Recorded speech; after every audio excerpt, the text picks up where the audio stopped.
महाराज जी, जीवन में अब यही आशा है कि एक पल भी श्री जी से दूर ना रहें।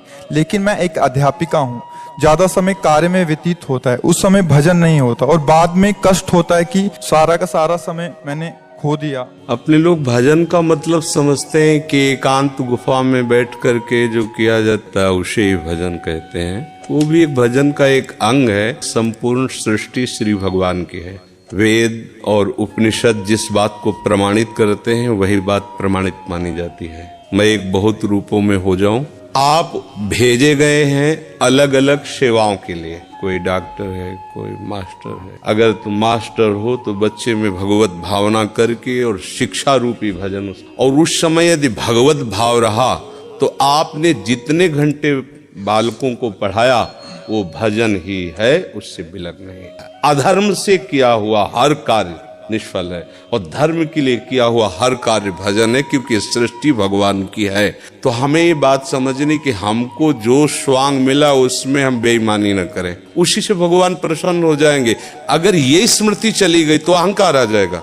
एक छोटा सा भी कार्य आपको भगवत प्राप्ति करा सकता है। एक आदमी चोर था और हिंसा में उसको सुख मिलता था। वो इतना तमोगुणी था, जब किसी को काटता और तड़पता तो उसे सुख मिलता था। एक दिन एक महात्मा थे, उन्होंने कहा कि बच्चा, इससे तुमको क्या मिलता है? उस पापात्मा जीव की हिम्मत नहीं हो रही थी उनकी तरफ देखने की। बोले महाराज क्या करूं जिससे मैं निष्पाप हो जाऊं? तुम कहा हमारे भारत में पवित्र देश है, उनमें आप भ्रमण करो, अवगाहन करो, तुम पवित्र हो जाओगे। तो महाराज हम कब जानेंगे पवित्र हो गए? तो सिद्ध महापुरुष थे, उन्होंने एक शुष्क लकड़ी दी, सूखी हुई लकड़ी दी, और जब ये हरी होने लगे तो तुम समझ लेना तुम निष्पाप हो गए। 10 किलोमीटर चला होगा, शाम हुई, एक वृक्ष बड़ा था, उसके नीचे रुक, और उसमें 4-5 चोर बैठे हुए थे, और वो नीचे जड़ में ऐसे जाके बैठ कि इन गांव वालों ने मुझे बहुत सताया है, आज रात्रि में 12 बजे चारों तरफ से आग लगा देंगे और अस्त्र शस्त्र ले जो भागेगा मारेंगे, पूरे गांव को आज नष्ट करेंगे। तीर्थ यात्रा तो जा ही रहे हैं, इनको अगर मार देते हैं पूरा गांव बच जाएगा। ये पूरे गांव को मारना चाहते, पशु पक्षी है, बहुत से जीव है, चारों को हम मार दिया। सोचा अब यहाँ हिंसा हो गई, नहीं रुकेंगे। लकड़ी उठाई तो हरी हो गई, फंसा गए। तो कहा भगवान आपकी आज्ञा पर, आपने कहा थे हरी हो, देखो हरी हो गई। बोले बताइए कैसे? बोले देखो बेटा, पहले स्वार्थ के उद्देश्य से मारते थे तो पाप हुआ, लेकिन पूरे नगर के बचाने के लिए 4 को मारा आपने, ये आपको तीर्थ याटन से भी अधिक पवित्र करने वाला हो गया। यदि हम सब अपने कर्तव्य को भगवान की पूजा माने तो जो जहां है वहीं भगवान की कृपा की प्राप्ति होगी। और बीच बीच में राधा राधा राधा स्मरण कीजिए।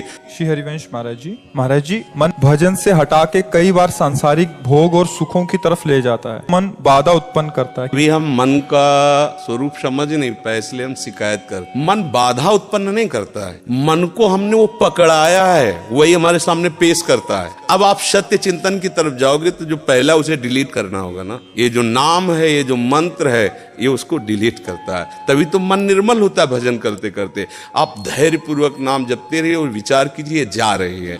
दूसरी बात, जो जो विषयों ने भाव बैठा हमारा मन वहीं जाता है। सच्ची बात समझो, बिना कनेक्शन के बिजली नहीं जाती। तो देखो, डरना नहीं है, घबराना नहीं है, मन जहां जहां जाए बार बार वहां से हटा के अपने लक्ष्य में लगाना है, हमारी विजय होगी। हमारा मन वही जाता है जहां हमने सुख बुद्धि कर रखी है। अगर भगवान में सुख बुद्धि हो जाएगी तो हट नहीं सकता। सा वही मना कृष्ण पदार विंदयो।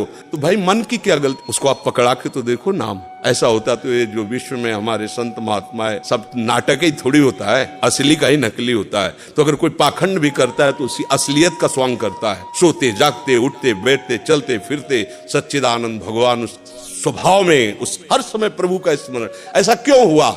उसने अभ्यास किया है, विषय किया है। तो देखो आंख मूंदते आंख खोलते विषय चिंतन होता है, भगवत चिंतन नहीं। कोई बड़ी बात नहीं, हम भगवान के अंश हैं, उनके बच्चे, हम कुछ भी कर सकते हैं। तो जब नारायण नर बन सकता है तो नर नारायण बनने में कोई संशय नहीं। पर आप भजन न करो, विषय सेवन करो तो बात अलग हो जाए।